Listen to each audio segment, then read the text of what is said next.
Kung tanaw ang aking luto guys, ang giniling with carrots at saka patatas. Ayan, ginisa ko na pala yan sa bawang, sibuyas. Saka tinimplahan na, nandyan na yung carrots at saka patatas. So, yan na ang labas guys, aking luto. Giniling. Diba, sarap. Giniling ng baboy yan.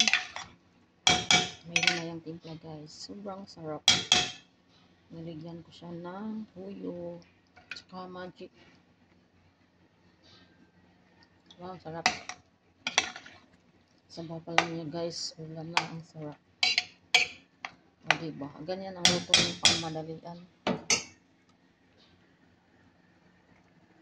Mabilis lang maluto yan guys. Kasi yung giniling, kinupsan na ba? Kinupsan. Luto na yung giniling. Tapos konting gisa na lang, tsaka paluto sa carrots at patatas. Ayan. Ready na siya. Luto na yun guys. Simplado na. Ayan ang lutong pang madalian. Thank you for watching. Bye!